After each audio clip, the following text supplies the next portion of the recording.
On today's episode of the Real Recovery Podcast, episode number 80, we are honored to welcome Lance Orton from City Team. Lance shares his powerful journey of transformation, from battling addiction and life on the streets to becoming a leader in the recovery community. With honesty and heart, he talks about the role faith, mentorship, and service played in his healing, and how City Team provides hope and a pathway forward for countless others. This conversation shines a light on resilience, redemption, and the impact of giving back, offering inspiration to anyone seeking a way out of despair.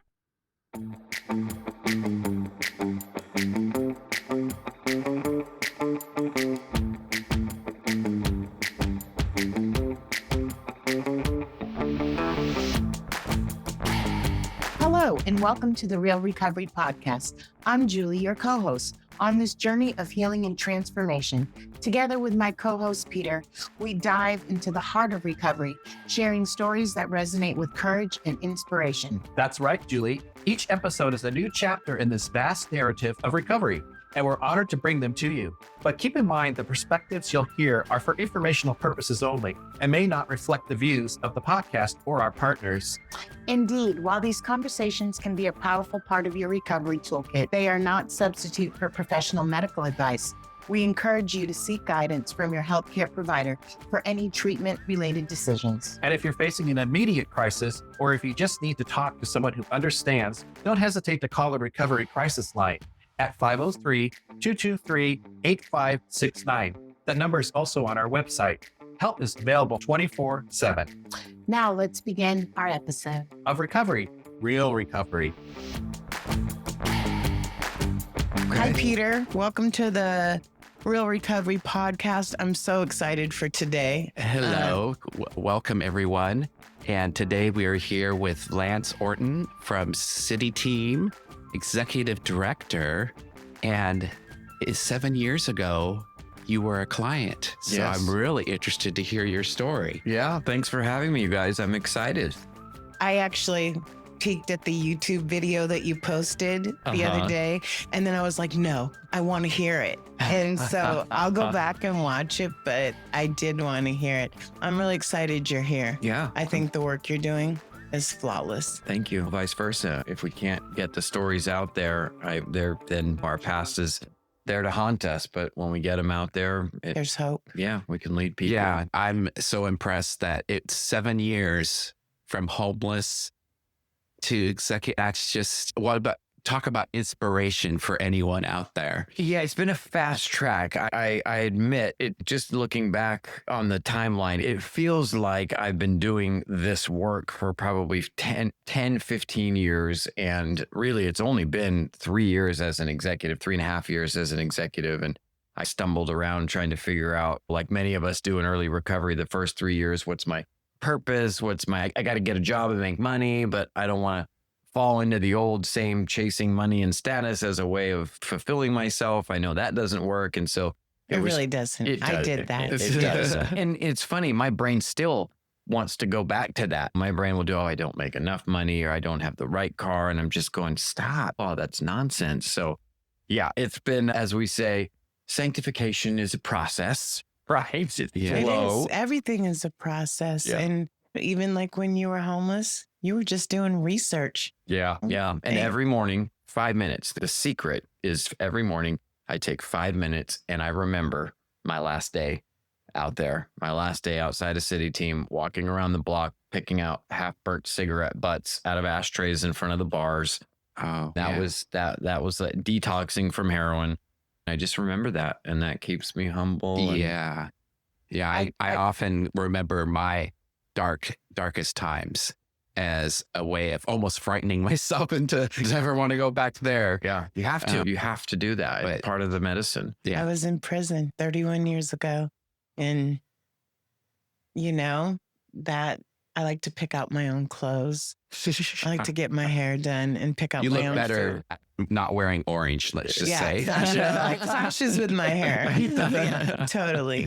So tell us your story. Yeah. Okay. Let's see. How much time do we have? I need to know that because there are a lot of We have versions. about an hour. Okay, we have an hour. Great. And I'll leave lots of time for back and forth. But let's start at a real quick of the beginning. I'm not 40 something anymore. I'm 50. I just turned 50. You just got married? Been married, just had a wedding. So we got married in COVID, Andrea, my wife. And it was, you couldn't have a wedding. Venues would take your money, but they wouldn't promise you that we'd be actually allow you to have a wedding. Right. And we were like, no, let's just elope. So we eloped down to Mexico, did a private little thing. And we finally actually had our wedding on my 50th birthday, which was a blast. It was that's so much cool. fun. Yeah, it was the Congratulations. birthday wedding extravaganza. The pictures were amazing. Oh yeah, we had a good time. Izzy was the highlight of the wedding. Izzy he led the dance floor all night long. Anyway. Oh my God. So I was born in 1975 in Newport Beach, California. Very normal Southern California upbringing. Dad was a Lego salesman. Mom was a Montessori teacher. We have a little brother, 2 years younger. And it just was normal. We were middle class, had more Legos than any kid on the block. Wow. Like a dad who sells Legos? Yeah, that would be he was awesome. my hero. Like he was my hero. Although I had a big problem with lying, still do. But it was like my disease of addiction. It was very active back then, not active now. But I used to tell people that my dad was an astronaut. That was I remember the first lie I ever got caught was my mom saying, "Why are you telling the neighbors that your dad's an astronaut?" Now I've got the whole neighborhood coming, "Wow, your husband's an astronaut." Anyway, so big liar my whole life. But Dad was a Lego salesman. We were a very basic, normal upbringing until about 7 years old. My dad's career started to take off, and he got a big VP job for American Express, a subsidiary of American Express. Moved the whole family to Dallas, Texas. That was the first bummer that I remember growing up. And that my dad's career continued to go up and to the right. And my mom, she never really cared about wealth or status. My dad very much did. And she just wanted to be a mom. And when you take two young kids from the beach life in Southern California to Dallas, Texas, it was a bummer.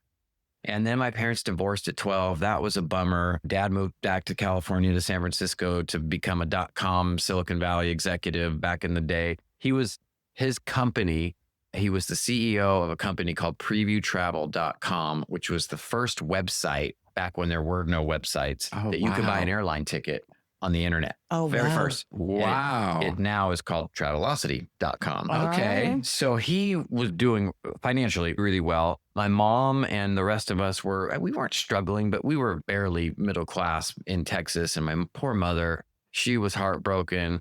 My dad was cheating and doing all the things. And so she moved us back to Southern California and then back to Texas. And we're bouncing all over the place. And by this time I'm an adolescent, right? So I'm 13 going on 20. And I just decided this divorce thing was this is an adult problem. You guys deal with it. I'm going to go be a teenager.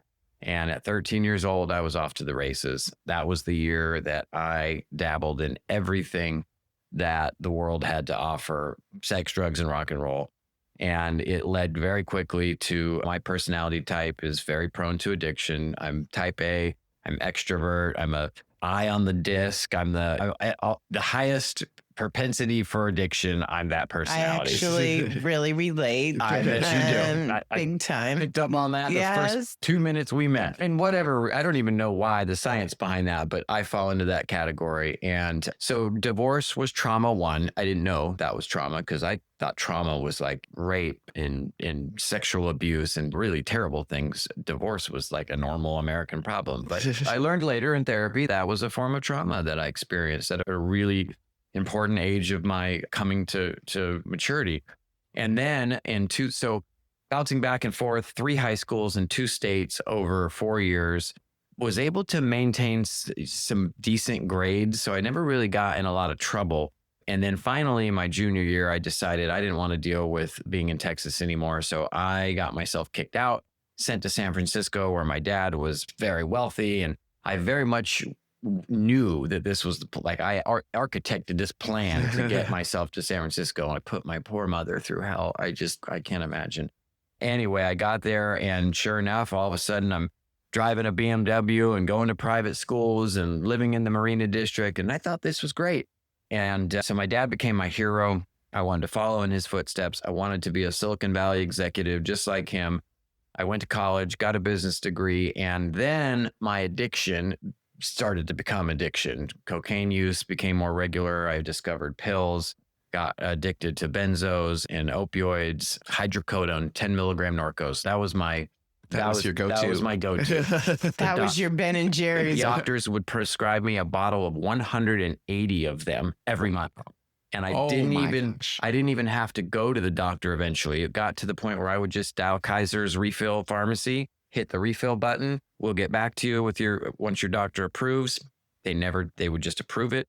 And then they would even ship it to me to wherever I was. I'm not kidding. That went on for almost 6 years.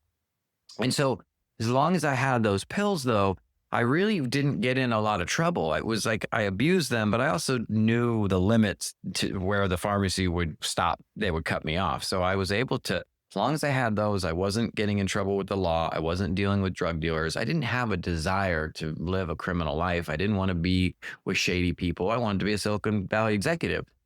However, when the opioid epidemic let me back up, second trauma.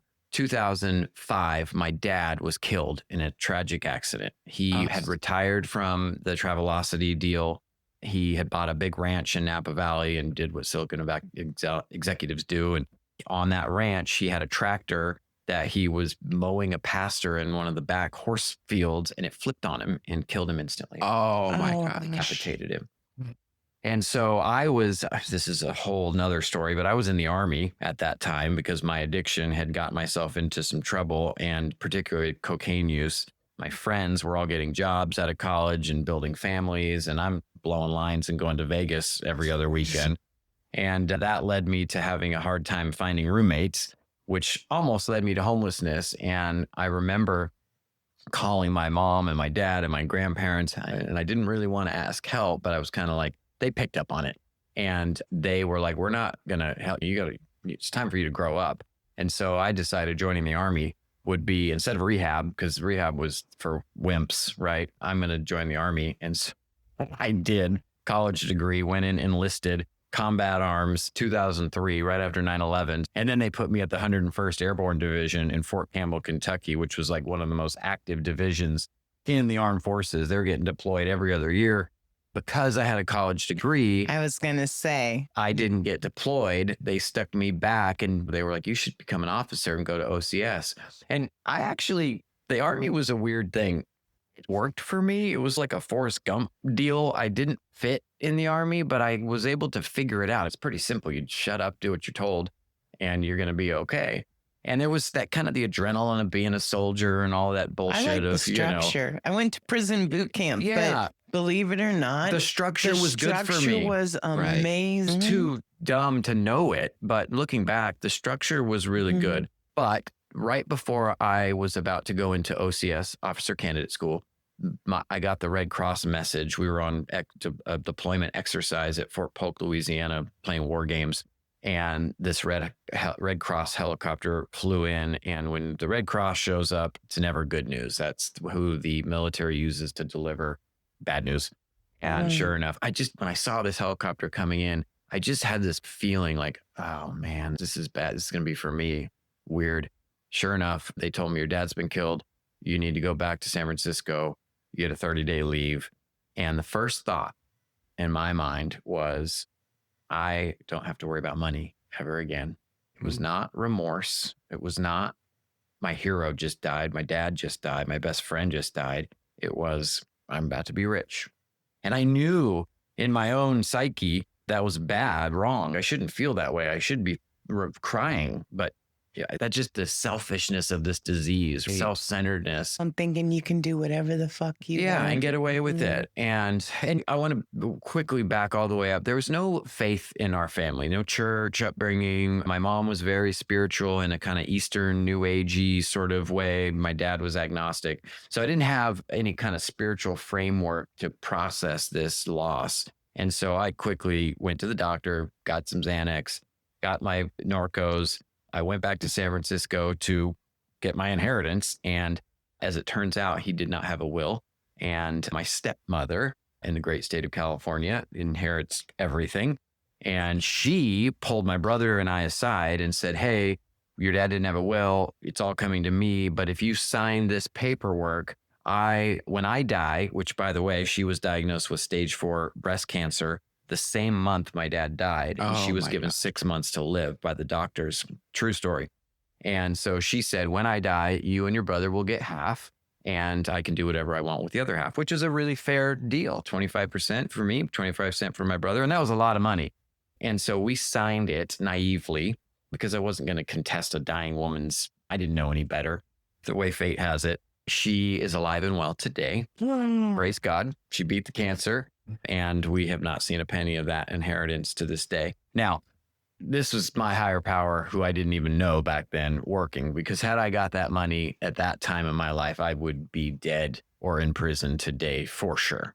Absolutely no way I could handle that kind of responsibility. So he was looking out for me even back then.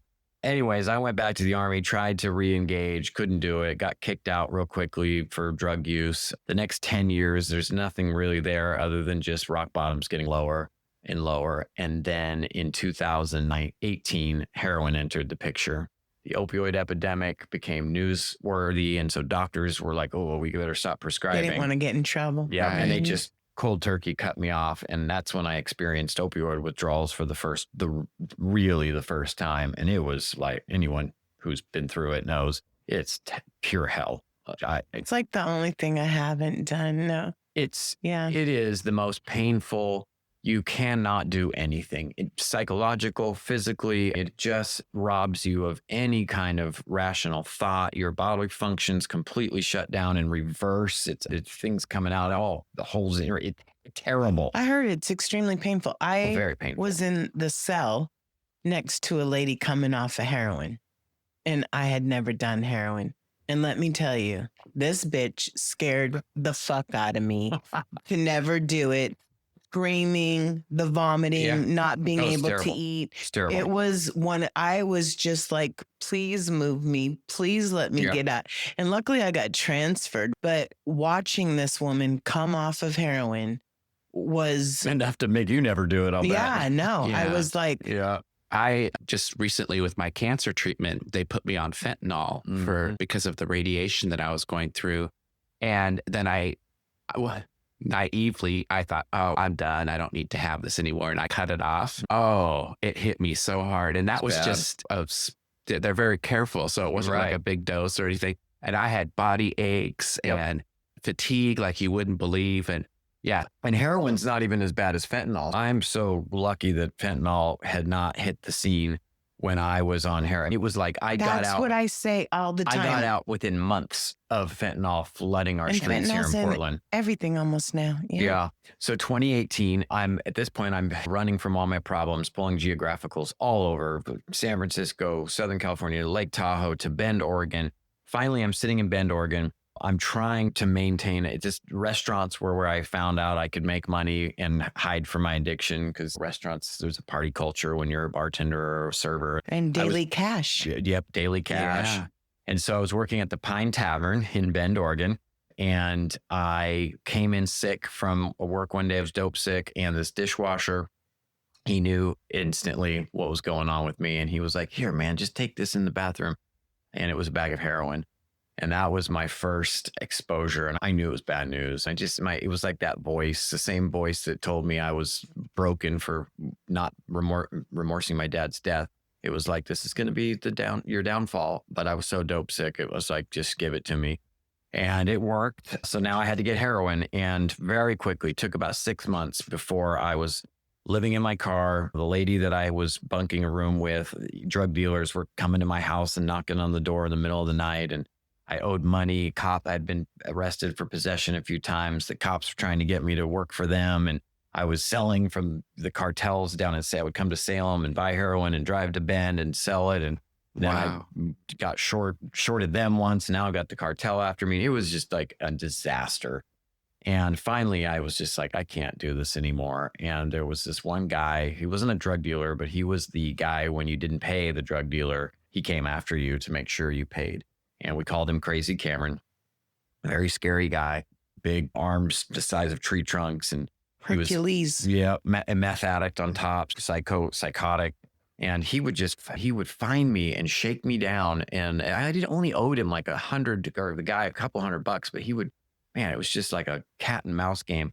And I don't know how he always find me, but finally I was just so fed up with this guy. I was like, I'm going to move to Portland. Everything's in my Jeep. I was already living in it. I had $50 to my name, a half a tank of gas, a big old bag of heroin. And I drove to Portland to start my life over. This is 2018, about September. And I had my birth certificate, social security card, title to my car, everything in this car that said I existed was in this 99 Jeep Cherokee. And I ran out of gas at the Troutdale Walmart parking lot. And there's like tents and RVs already in Walmart at this time. And so I'm like, Wow. oh, I'll just live here and detox myself. And as soon as I'm feeling up to it, I'm going to go get a job in a restaurant and do what I always did. Good intentions. I did. I had to find a real solid plan here. Exactly. And so that 5 days, there was a lot of spiritual experiences that happened. I experienced suicidal thoughts for the first time. I did not see, as soon as the heroin withdrawals really kicked in, I didn't see a pathway out this time. I didn't want to. I was thinking about what buildings in Portland didn't have railings around the top where I could just jump. That was always if I was going to do it, I was going to jump off of something.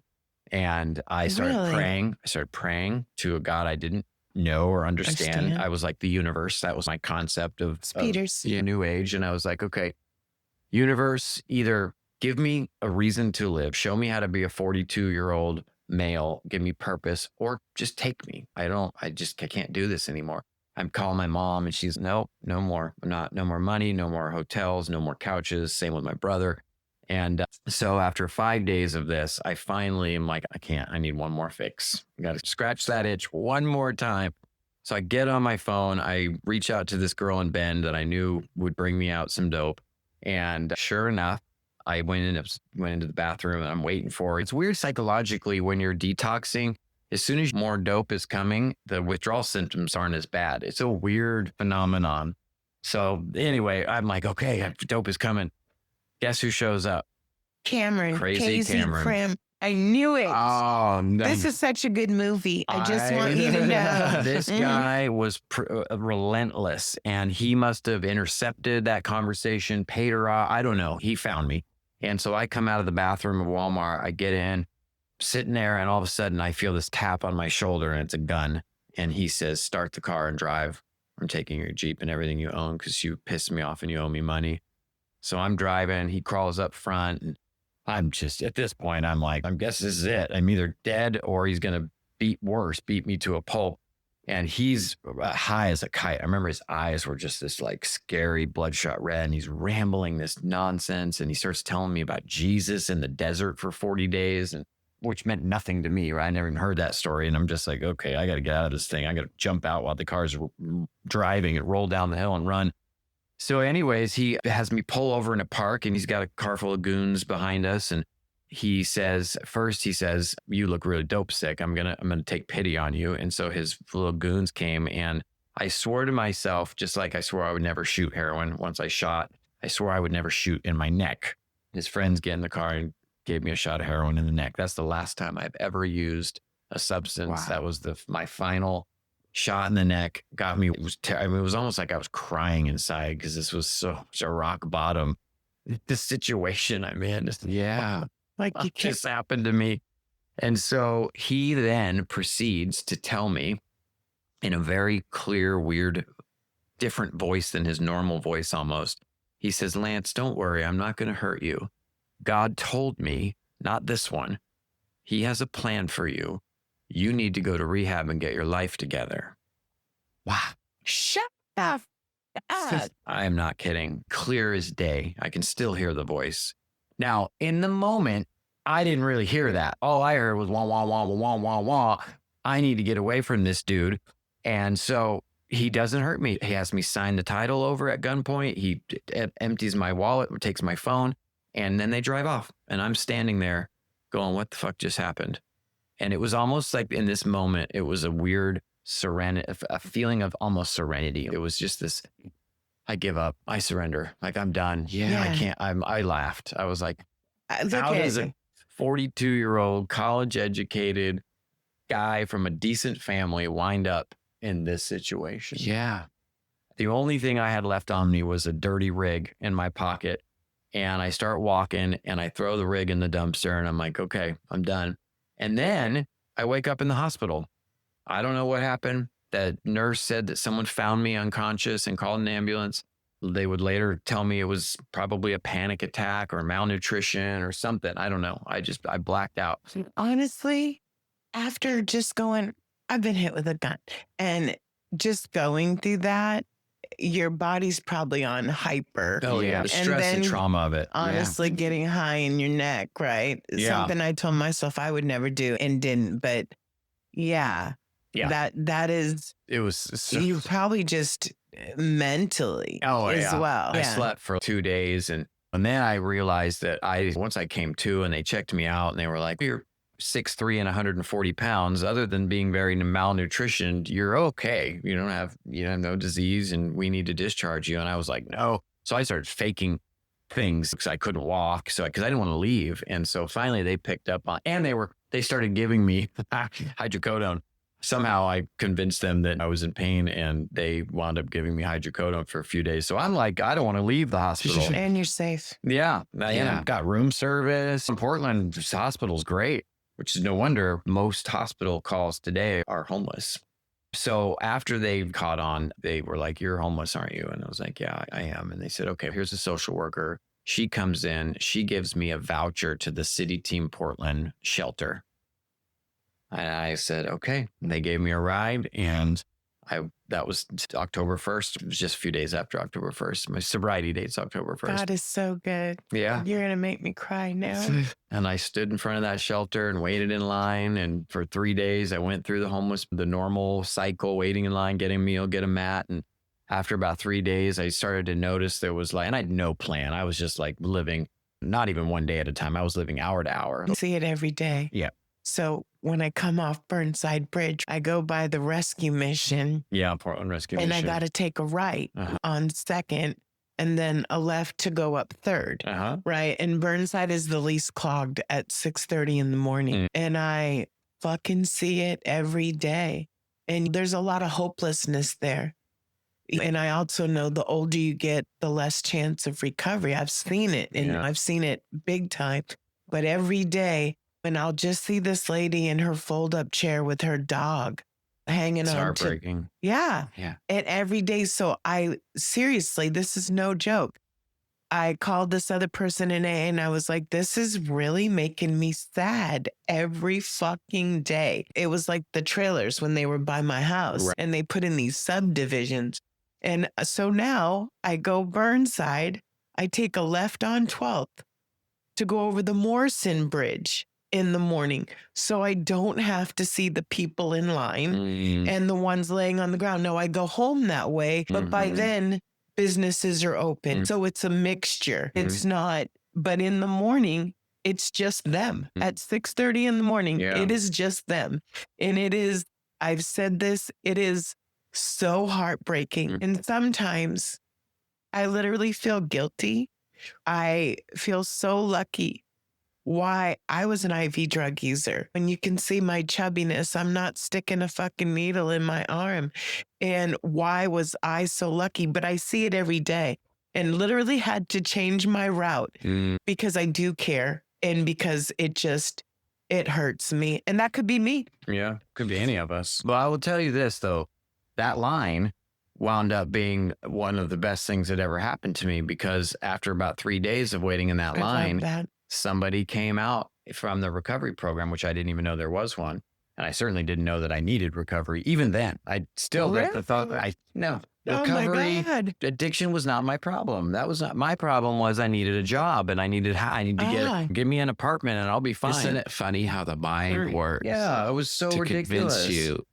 And so finally, one of these guys comes out to me and he looked a little rough around the edges, but he didn't look homeless, right? He had newer shoes and his hair was brushed. But I love that. And so he goes, hey man, we got this recovery program here. You can live upstairs with us for free for a year. We'll help you with your addiction. We'll help you get sober. We'll teach you about this God guy and you help us run the shelter. And I was like, all I heard was live here for free for a year. And I'm like, okay, I got a plan. But I was like, I will keep an open mind, because here was the thing I knew. The only thing I knew at this point was I did not know how to be an adult. I didn't know how to manage my own life. I had accepted that for the first time, and I was willing to surrender and let someone else drive the bus for a period of time. I was like, okay, now I'll give it a year. That's what I committed to. I'll give this a year. I gave it 6 months. Yeah. I'm just going to get off That's parole. I'm just going to get my slip signed and get the fuck off And parole. you get a sponsor, and they tell you, your sponsor tells you what to do. And I had a great sponsor. I had a parole great officer. community. I had, and I'll tell you this, the faith piece is to this day the only way that my life. You ask how from this to executive director in 3.5 years. It's because God he opened those doors for me. Crazy Cameron. Bless his soul. We're not done with Crazy Cameron. Oh my fucking There's a God, I whole can't lot wait. more. We're not there yet. Okay. I enter this program. I surrender. It's a 12-step program. It's a faith-based program. It's a community-based program. You earn your bed. You're cleaning bathrooms, cooking meals, operating the shelter. City Team is very peer-led. And that was so good for me because I needed purpose. I needed a reason. Remember that prayer in the Jeep that last week? Just gave me a reason to exist. And although cleaning toilets wasn't the purpose I would have chosen, boy, it was so good for my ego and my self-centeredness and the humility, and serving the homeless was so powerful. And you have to go to church, part of the requirement of that program. And I was like, okay, I'll go to church. And after a few Sundays, I'm sitting there and in the very back, and I'm looking around going, oh, these poor suckers. But then the worship music would sing a song about breaking the chains of addiction, and a tear would come out. And I'm like, uh-oh, what's happening to me? And I just let it. And then I would start bawling, and I felt the Holy Spirit start moving. And I was like, this elusive Holy Spirit. And so things started happening. My heart softened. 90 days. I get my 90-day chip, right? And I'm feeling good now. The heroin's out of my system. I got some purpose. I've got some community, pretty rough dudes, but not dudes I would have grown up and wanted to hang out with when I was driving the BMW and going to private school in San Francisco. But these were good guys. We had in common, we were all alcoholics and addicts. And so it was kind of like being in the trenches in war. You're like bonding with these guys. But I started thinking about Crazy Cameron. But actually, I started thinking about my Jeep, because now I'm like, okay, I'm going to graduate in 9 months. I got to have a car. That son of a bitch stole my Jeep. I'm coming after him, right? Like now I got, you got a crew. I got these guys. I got the legal system behind me. I got the police. For 3 days, I stayed up at night obsessing over this plan. I started thinking about all the different details. And I knew also that I could find him on Facebook the way he somehow found me. And so I went down to the library, because we don't have Facebook access in treatment, but I went down to the library. If anyone's listening at City Team, that don't do this, because I broke the rules. I snuck down to the library on a pass. I logged on to Facebook, and I see Crazy Cameron's online. Like the little green light next to the messenger when you can see they're online. And I'm like, I got him. I got this guy. So I'm just about to start typing my ridiculous plan, vengeance plan. And I swear to God, I heard the voice. It was like the audible voice in my head of what he said. Don't worry, Lance, I'm not going to hurt you. God told me, not this one. He has a plan for you. You need to go to rehab and get your life together. And it was like a moment where did he say that? It was the first time I'd thought about it since he actually had said it. And in my head, I'm like, did he? No, did he say that? And it just hit me like, you know what? That's when I realized God is real. He loved me, loves me. He probably has been pursuing me my whole life. I just didn't know it. He used a criminal addict like Crazy Cameron to let me know I was going to be okay. And I just didn't know it. And so instead of writing him my plan, I said, hey, Cameron, thank you for what you did. The Jeep is yours. I'm in a Christian treatment center. And he wrote back, he said, good job. I'm proud of you. And then, of course, I deleted him and blocked him and cleaned out my Facebook account of all the shady characters. And I went back to City Team. And that was when I got really serious about my faith.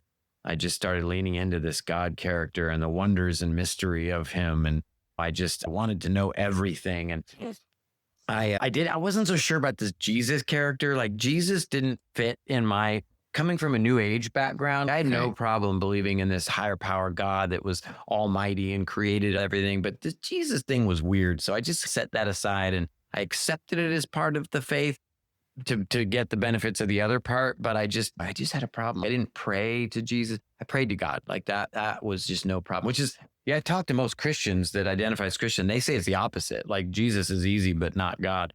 Anyway. So I'm Catholic, and I went to a Catholic school and graduated to prison. So I understand about going to a good school and everything. Yeah, I went to Catholic school. Yeah. And I love that you put your worst thing as your best thing. And same for me. Had I not gone to prison and had the time out, where would I have been? Yeah. And I love that. But Jesus to me was hard too, because it was always God and whatnot. And it took me so long to let go of being mad at him, because if there was a God, how the fuck did I end up in prison? Right. How the fuck did they get to take my money? A lot of money. And I did come from molestation and child abuse and so much stuff, and not realizing it was trauma as well. And if there is a God, why did this happen? And it took an AA group to get my faith back in society. Yeah, it did. A bunch of gay men that made me feel safe and didn't want to sleep with me. Best thing ever. Interesting. Isn't it? Yeah. It was the worst parts of my life in the moment. Today I look back and it's just, thank God that I went through that. I speak at high schools a lot. I get asked to share my story, and I love saying two things. I love saying, first of all, I apologize to the kids. I'm like, you guys, there's no recreational drug scene anymore. It's over. You missed it. I'm sorry, guys, but it's over. With fentanyl today, there's no safe way to enjoy drugs, period. And then I say the pathway, the career that I have today is not a job. It's not work. I haven't worked a day since I took that city team director job. It is absolutely a calling. And the pathway to get there, I don't recommend. You don't want to go my route. Right. But man, there's no other way for me that I would have. I would be able to be so effective, but also just the joy that comes from what I do, because yes, I have to raise money, and that means I spend a lot of time with wealthy individuals and politicians and all that. But my people are the people in recovery, the men and women in our programs. And I'm able to sit. I remember this one quick story. There's a guy that was struggling one day in the program, and I'm in my office doing whatever. And he's packed. He's been in the program for a couple of weeks, and he's like, I'm out of here. Screw this. And I always tell the guys when they come in, do me one favor. Don't leave without at least stopping by and sitting down with me for 5 minutes. And I won't even try to talk you out of it, but just come, let's make sure you have a plan. And this guy comes in, he's unloading on me for an hour. I just let this guy, and he's telling me everything. Usually I don't let him go that long. And finally I was like, okay, man, let's just do me a favor. Sleep on it. Give me one more night. And he's okay, I'll do one more night. And then he looks at me. I've been to a lot of treatment programs in the Portland area. I have never been to one where I get to sit down with the executive director and share my whole story for a year. And he walked off.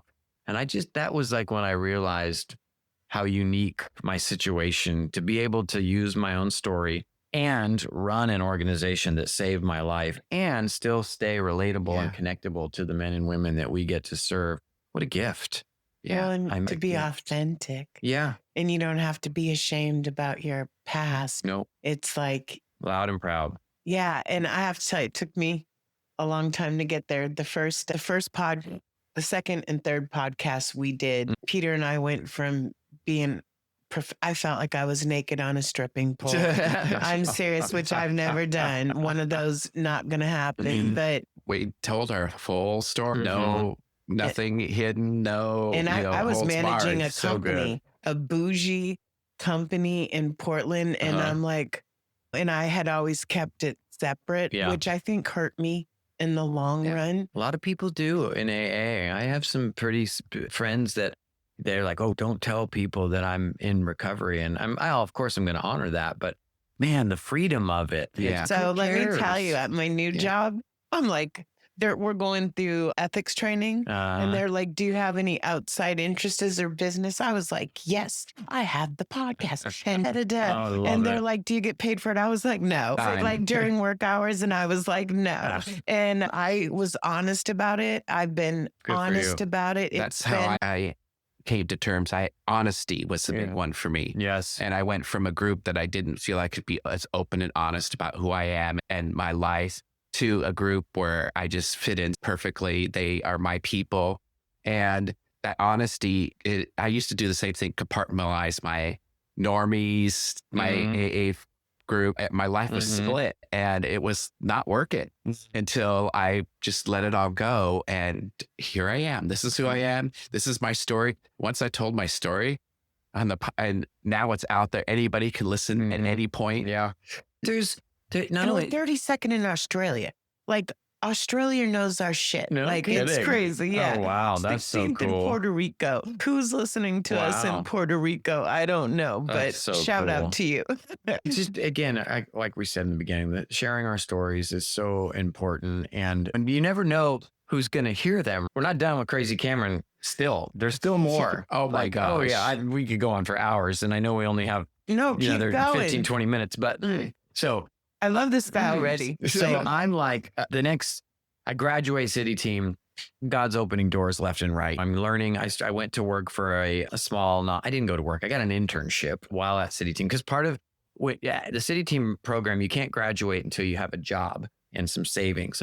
That's a part of the graduation requirement. Kind of like Shepherd's Store. It's very similar. Yeah. It's where the faith-based programs are very similar. I love that. We want to make sure that you're going to transition well. And so I got an internship. It was a paid internship for an organization called Because People Matter. They have night strike, had night strike under the Burnside Bridge every Thursday night.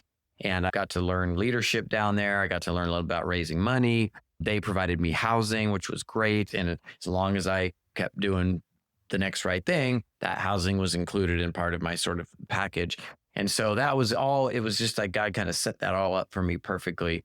I met my wife at night strike, which was incredible.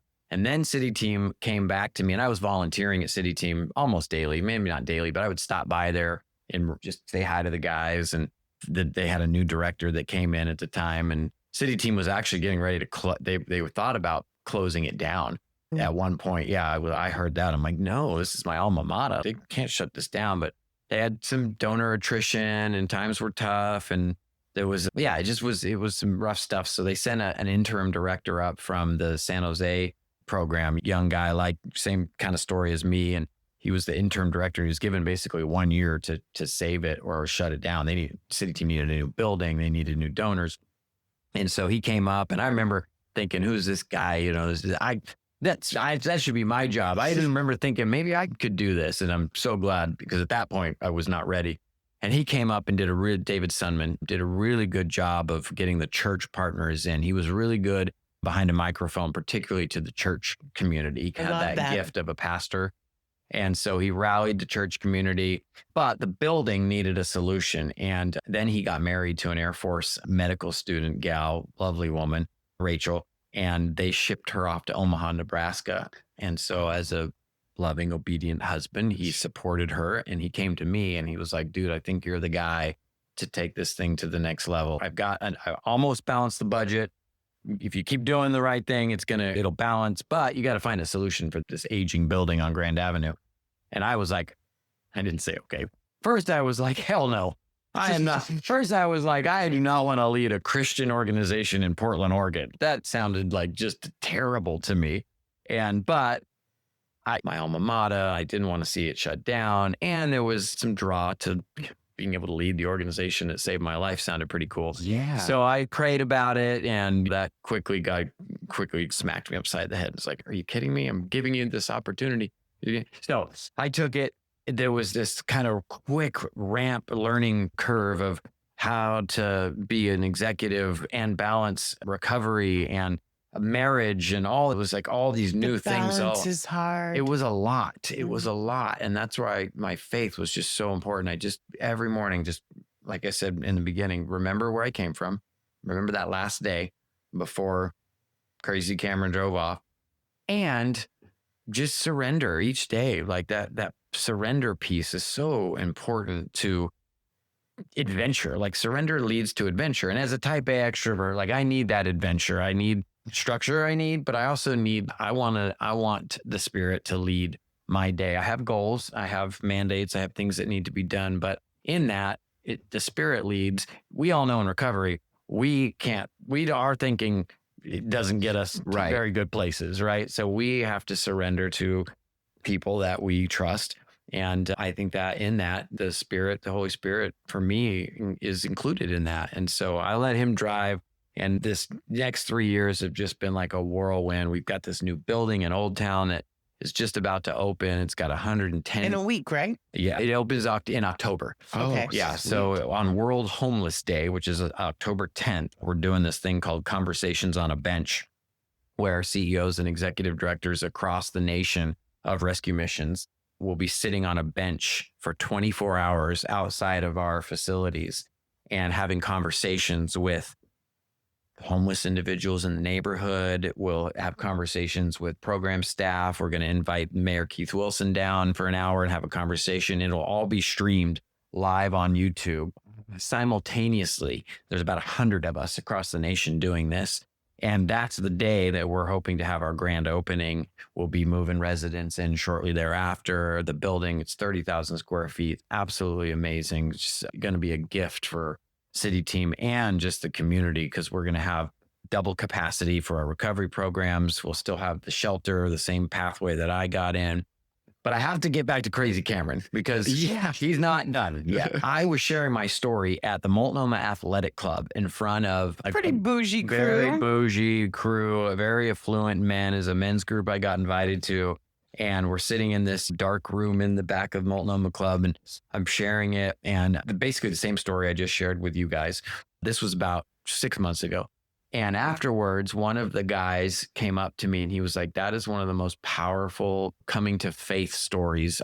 Is a faith group breakfast that I've ever heard. He's all, have you ever thought about reaching out to Crazy Cameron and letting him know where you're at? And I was like, no, that's it. That guy, too scary. I don't want him back in my life unless God wants to bring him back into my life. Then of course I would, but I'm not going to go out searching for him. That was a Friday afternoon. Saturday morning, I wake up and I'm making my coffee and I'm sitting in front of my computer and I get this Facebook message. And sure enough, it's Crazy Cameron. I shit you not. And is this the Lance from Bend that I stole your Jeep? And if so, I'd like to make amends. Oh. And I remember first, it was a little bit of panic. I'm like, oh my God, you found me. But then, the word amends, we all know that's an AA thing, right? And so I quickly scanned his page and he had pictures of him and his kids and he looked like he was doing well. And so I responded and we connected and we talked and he shared his story and he's doing great. He's got almost 7 years too. He basically he stole my Jeep. He had warrants for his arrest. He was a menace, like way worse than me. And he had cops after him and they got into a high-speed chase. They threw out spike strips in the highway. Oh, wow. Popped the tires, it flipped and he almost died. He got went to the hospital and then they sent him to prison for 5 years. And in prison, his daughter apparently reached out to him and said, Daddy, how come I don't get to see you every night? And he said that was his moment where he was like, oh my gosh, I've got to change my ways. And so he started working within the prison, doing good stuff. And he told me, this is crazy. So while he was in Bend, we were both in Bend, he had gone through a teen challenge program in Bend and became a Christian and had given his life over to God back then. But then he relapsed. And I met him in his relapse and menacing together. But he already knew God. He had a relationship with God. He was just in a meth addict relapse. And he would tell me that I could never, it was the whole God told me not to hurt you thing. He had told me that when he would chase me around town, and he used to beat up a lot of people, like that was his job, to hurt people. But when he found me every time, he was like, I don't know what it was. I just felt this like calling on your life and I couldn't hurt you. It was almost like God was preventing me from hurting you, even in my addiction. And I was like, that's weird. I don't even know what to say to that.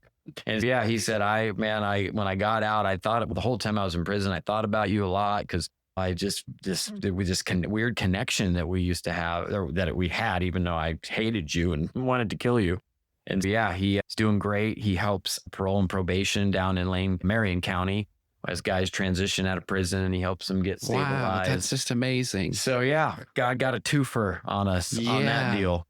That How incredible. What an incredible story. My gosh. that is like the most amazing It is a shit. movie. I'm playing it in my head as Me you're too. telling you the can't story. make this stuff up. It's just bonkers. Can I tell you, you can't? Yeah. I had something happen last year and I ran to Peter's house after seeing the news. And I was like, is this really happening? And it's Kim Kardashian worthy. And I'm like, no, this can't be happening. With a little more substance. Yeah. With a lot more substance. Yeah. Yeah. No. Yeah, that is the most amazing. I actually like Crazy Cameron. Yeah, I'm trying to get him to come up here. He's got 3 kids and balancing a lot, but someday I'd love to do like a joint testimony. Either Bring him on the podcast. Oh yeah, that would be crazy. That way cool. it'll be alive for life. Yeah. You will have it for life, you guys' story. Yeah, That I need would to reach be- out to him and get him up here. He's a good guy.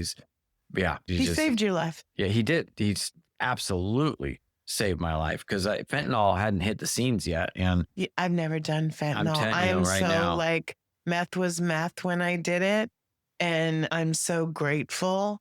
Like I'm scared. I am Mhm. like straight the fuck scared. because even in meth, fentanyl's in almost everything they find Now, these days. But when I did it, it was real meth. I'm just saying so Yeah, long yeah, ago, yeah. fentanyl didn't exist when I was Yeah. shooting dope. It's And I'm really- glad. It's sad. Our streets right now, what you see, so much of it. We do outreach in Old Town regularly, and you can't. The possibility of recovery is so hard to see when you're so knee deep in that addiction. And you ask anybody who's in it, nobody wants to live that way. Back in the day, yeah, there were some people that would choose to use drugs and live off the grid and be free and all that. But today, once you get that stuff, has a hold of you, it just changes the whole chemistry of your brain because all Chemical you can balance, think yeah. of is getting that substance. And fentanyl, here it's every hour or so, you have to do it. At least heroin, you got 5-6 hours out of a good buzz. But gosh, it's so hard to reach people today because you have to show them. First of all, you have to show them the possibility through our stories, but then you also have to get them to a point where they can make a rational decision. A comprehensive, yeah. Yeah. I have a couple questions Please. about City Team that I don't know. So I'm asking Please. I don't. Is it a men's program? We have, since I took over, we have opened a women's with kids program, very similar to Shepherd's Door. It's in, Holly's my girl. I love I that. worked for Sprint for almost 20 years, and we were located right down from Shepherd's Door. Uh-huh. And Holly, I don't know why, she touched my soul. She's amazing. Yeah, she's my girl. And so every year this will be my 23rd year, I sell cookies in October and November for $20 a dozen, which is a lot for cookies, but it buys a certain amount of meals. Cool. And so my boss at Sprint, I said to her, can you get me $250 from Sprint? That'll give us a real good basis for the meals. She fucked up and she got me $2,500. Oh, wow. Right? Good So, no. mistake. I'm at home. I'm watching the rescue mission fucking thing on TV, and it says, and I have the check, Uh-huh. and it says, Fred Meyer will match your check. I love it. And so 2,500 went into 5,000. Nice. And then I'm bringing her change and stuff from my bake sale at I love work. it. And so I've still done it, even without the call center. And like this woman, when Sprint closed, which was a very sad day for me, the last day we raised money for her. The last day I was like, I want to go out on a good note. And we brought them our extra school supplies. And I love that, like what you said, treatment isn't enough. Okay. It might get you clean, but it doesn't keep you clean. You need a fucking foundation. Community. And same with Shepherd's Door and the City Team, like you're saying, you need faith. You need a whole year. And I love that if you're not ready, they'll keep you. They'll put you in a house. They'll give you whatever. I love this because it takes more Yeah. than just, I was lucky. I went through treatment and the lady said to me, girl, you need to find a meeting and stay there for the rest of your life because I think you can make it. And I went to an NA meeting and someone was high. And I was like, fuck this. I'm not going here. And I went to an AA meeting the next day and I've never blacked out or drank and driven. I was an IV drug user. And I went there and it was a gay men's meeting. And for a woman coming from prison for prostitution, God doesn't make mistakes. Right. It sent me to the right Isn't place. that Nobody funny? wanted to sleep with me. They just wanted me to stay sober. Yeah, But I stayed there every day for 4 years. that's great. And I'm just saying, people don't understand. It's like when Peter came to our group, he found his foundation Right. even more. You need that foundation. I don't care if it's City Team, Shepherd's Door. Right. Get in with a crew, Yeah. a different crew, not the drug using, Yeah. stealing, Yeah. breaking in crew, because that can be your foundation. Yeah. And people that want nothing from you Yep. but good things. Yep. And for you to stay sober. I think so Yeah. many people are missing that. Yeah. Whether it's Criminon, I love that program. Just, you need something that you believe in. Yeah. Yeah. So the original building that you're still in currently, all the people are moving over. The whole facility's moving So the over. whole facility will move over. So the women's programs in St. John's, women and women with kids can come and live. We help them get jobs. We help them stabilize. It's not quite as structured as Shepherd's Door. It's more transitional housing with a community component there. The new building will house the men's program and our headquarters. The old building on Grand, we do own that outright. Oh. So we're in discussions now about what to do with it. We would love to sell it because we're still raising money to finish the other building. But we are talking to Mayor Keith Wilson about his sheltering plan, and he's got to open up these 1,500 beds to get his deadline so that we can actually start enforcing people getting off the street and into the programs they need to be in. So we are thinking about keeping the shelter open at Grand Avenue. Okay. Starting November 1st, we'll fix it up a little bit, get some bunk beds down there instead of mats, and then keep the shelter open, which would be a really cool public-private faith partnership, Wow. which we think is a pretty exciting Yeah. thing. So more to come on that one. Can I tell you, you've given me so much hope. The fact that you even know Holly, my girl. Not many people know her. I just fucking bake cookies for this lady. It's insane. It's a small world, especially within the rescue missions. We're always leaning on each other. We also share clients. So if Yeah. someone doesn't make it in one program, hey, will you take we don't want to send No, but ever discharge anyone to the street. But that's the structure Yeah. we talked about, whether it's prison, City Team, boot camp, everything. It was really because of Peter and Izzy. I started stalking you. And I don't stalk Love many Izzy. people. It actually really doesn't happen that way. But Izzy talked about you. And then Peter was like, oh, let me tell you what they're doing. I'd like to Yeah, I get. read the article on And- your and- new oh, building very being cool. built. And yeah. I'd really like to get this guy. And Izzy had talked about you. So then I started stalking you. And then I'm good at LinkedIn. I feel like my profile's so flawless. Oh. Lance, we're going to wrap this up on this busy Saturday. I'm excited for everything that's coming. And we could talk later about my company because they're Yes. doing some great things. Would love They it. just hosted 202 nonprofits. Amazing. And I have a lot of thoughts on that now. And next week, when we're at Izzy's GTD's Yes, run, I will be there. My Oh, we'll see you company's- there. Awesome. my company's logo is going to be with our logo Oh, I love it. on the same shirt. Oh, that's so cool. And And- ours. City And Team will look be at- on there and too. I'm just saying, I was really overwhelmed at first, and I was like, am I supposed to be here? And I am. And that was like the alignment. And then Yeah. Izzy's coming in the front door and we're taking pictures with people. And I was like, holy shit. So This is happening. It's this real. is So cool. happening in our little logo. I love it. So It's an honor. Truly an honor to be here it today. is. And how do people, we'll put your link on our page. Okay. But Yeah, you have a beautiful website with Oh, thank you. very accessible. I Well, noticed. I am the easiest person on the planet to get a hold of because there's nothing in my life that is private. So my number is published everywhere. 5-second Google search, and you probably can find my home address. Yep, I'm available. I love that. I love that. Our website is pretty bomb too because of Peter. And I love That's it. what he does. He designs websites. So Nice. talk about the right partner.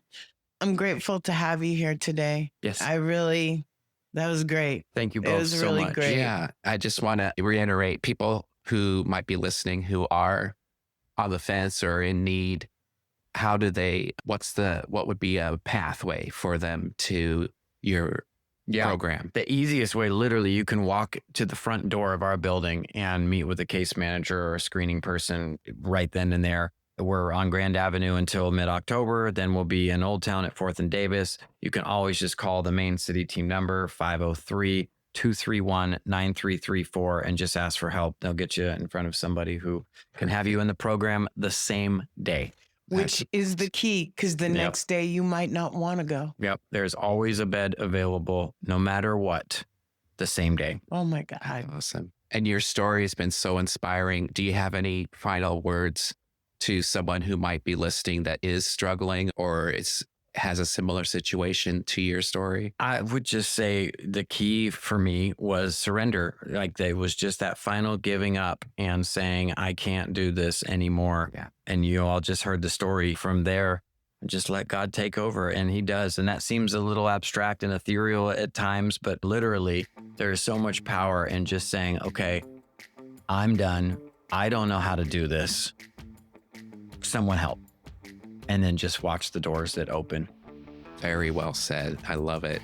Thank you so much for being guys. here. We appreciate you so much. Thank you so much. Yeah. I am so grateful. This is Peter This is Julie. and Lance with the And Real Amber Recovery just Podcast. walked in and she will be our next episode. So I'm so excited. Thanks for listening. That's a wrap on today's episode. Thanks to each and every one of you for lending us your ears and hearts. Your engagement is what fuels our passion and keeps this podcast thriving.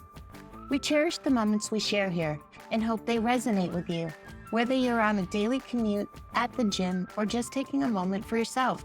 Make sure to head over to our website at realrecoverypodcast.com. While you're there, subscribe to our newsletter for the latest insights and uplifting stories from our community delivered straight to your inbox.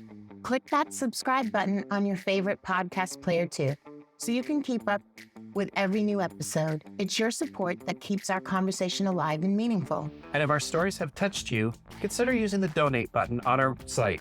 Your contributions, no matter the size, are deeply appreciated. They help us continue our mission of sharing hope and healing. Join us beyond the podcast and follow our journey on social media. Find us on Instagram, Facebook, and on X, formerly known as Twitter. All the links are on our site, so you can stay connected and be a part of the Real Recovery community every day. Your likes, shares, and comments not only spread the message of recovery, but also remind us that we're all in this together. So, until we meet again, remember that recovery is a journey, not a destination, and we'll be here to accompany you every step of the way to recovery, real recovery. Thanks for listening.